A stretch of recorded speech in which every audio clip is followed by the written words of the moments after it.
All right, so we're here for sitting is the new squatting. So really kind of take offense a little bit to the idea that sitting is the new smoking. We want to turn this into a little bit more of a positive. So we do understand that sometimes if you spend too much sitting and being like ultra sedentary, that is a problem. But we want to show you some ways that sitting could actually become a little bit more beneficial to you, and so that's what we're here to do today. So the first thing is we want to introduce the idea of squatting is an exercise that we use to program good quality movement in the body, right? So when we come to sitting, we want to start as we would in a squat with our feet in a stance that's slightly wider and shoulder width apart, toes slightly turned out, and then just kind of slowly lower down to the seat. And as you come to contact the seat, if you stay right there, you'll notice that you're in this kind of forward lean with your trunk, but you can still take a really big breath in and out, and that kind of tells you, that's your way of assessing if your posture is good. If your squat form is not good, you will have a very small breath and you won't feel very comfortable with that. So that's also the way of assessing your squat form a little bit. But when we come down to this surface with this trunk lean, I could be working on a laptop with a little bit of a forward lean, but my head and neck is not kind of leaning forward. So I'm in a perfect posture here, all right? From here, again, coming back to the feet, we just, when we're teaching people to squat, we're usually going to tell them we want to have a good contact with the ball of the foot, the lateral foot, and the heel. So we call this a tripod foot contact. So as you come down, and then actually as you're doing that, we also will tend to have the knee just a little bit directly over top of the foot or over top of the pinky toe. So it's kind of like a little bit outside the position of the ball of the foot. So if we can do those two things together, this is giving us a nice base of support on our feet. That's why it's always so important that we do have the ability to put our feet on the ground when we're setting up our sitting posture. If you don't have your feet comfortably on the ground, it's not going to be a very good posture that you can sustain for a long period of time.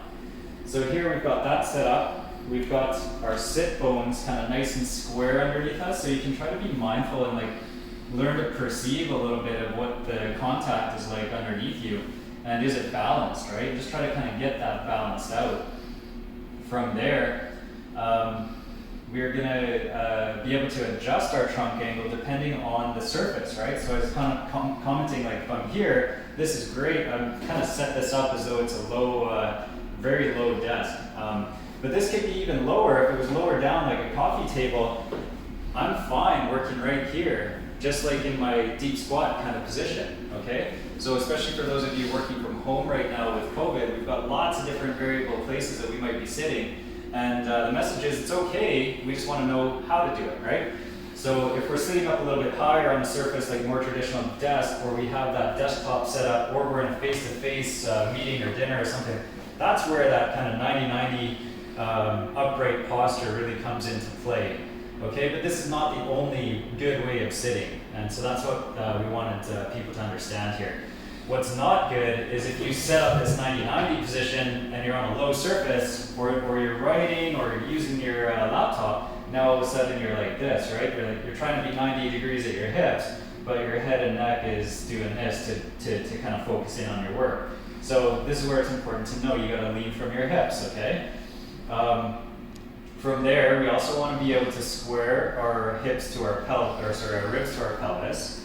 So if your back looks like it's a little bit too arched, you know, and sometimes we're going to see this when people are trying to like pull the shoulder blades down and back, that we're not controlling the core. So what we need to do first is we're going to control the position of the ribs square to the pelvis, so that when we take a breath in, the breath is going to kind of go everywhere. It's a 360-degree expansion. So it's going a little bit forward, a little bit to the sides, a little bit to the back, and a little bit up and down all at the same time. So assessing your posture by this deep breath is kind of our next step. From there, we wanted to point out that it's also important for you to check and chuck your crappy pants. So if you have pants that are just not going to let you move properly, this is also a bigger problem, okay? So usually when you're shopping or when you're trying out and testing out your wardrobe, can you pull your knee right to your chest when you're standing up? And can you get right down into a deep squat? So if you can do those two things, then maybe you can kind of hang on to those pants. But you know, as a physio, we try to do our best to get pants that we can move in when we come to work. And I can tell you it's very, very hard. A lot of times we can spend a whole day shopping for a couple pairs of pants, going in and out of stores, trying things on, finding that they're not really working out for us. But you can't really get into these positions if you don't have good pants, right? So maybe you can blame your bad posture on your pants.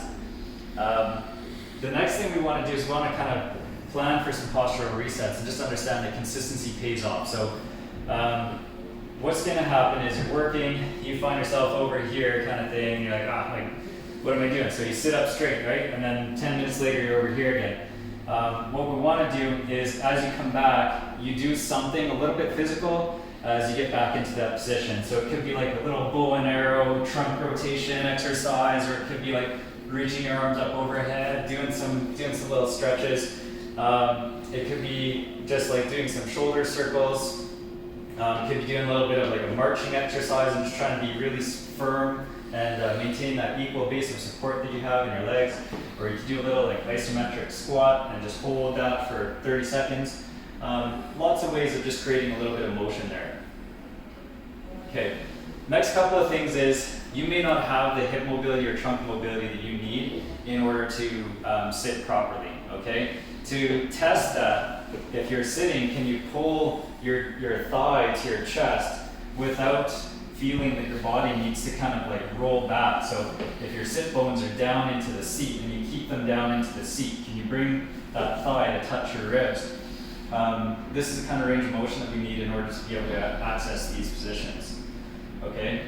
And for your trunk, you can assess your trunk mobility by coming down, putting your hands on the ground, and keeping your feet square there, just reaching one hand for the ceiling. Can you create about a 180-degree angle with your arms? So this is going to tell us that you have adequate trunk rotation and trunk extension range of motion to be able to access a good sitting posture.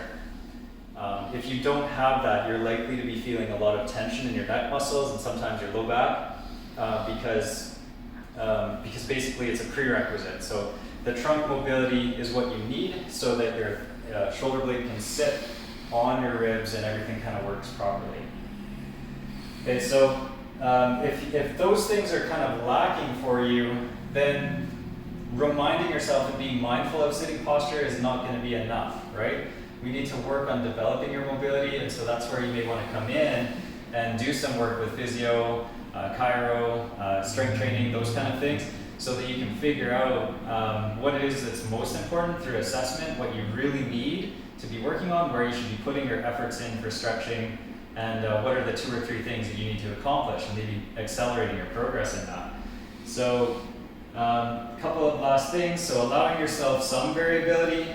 We like to point out that probably only 50% of the time you should be sitting in a perfect posture, and the rest of the time it is okay that you're moving off into these more relaxed postures and stuff like that, so you don't have to beat yourself up about it. It is okay, we are supposed to be able to move, and usually after about 10-15 minutes in any given posture, we need motion, okay? So if your goal is to spend as much time as possible in a good position, then you need to be structuring some movement in every 10 or 15 minutes. Because at that point, your body needs blood flow and circulation to some of the muscles in order for things to feel supported and feel comfortable. Okay, and the last one is just good sitting posture takes time. So if this is a little bit of a work in progress for you, you want to be kind of committed to it, and it just sort of reflects overall how well your body is moving, right? So we want to kind of take that broader perspective. The sitting posture is just sort of a reflection of how things overall are going for you. To see a change in it takes more than just a little bit of knowledge and a little bit of mental cueing, or like that desktop reminder that says sit up straight. Really, if you're having problems with sitting posture, you need to be thinking about what's going on overall. What's my body trying to tell me here, right? And kind of getting to those root cause issues, right? Hope that helps.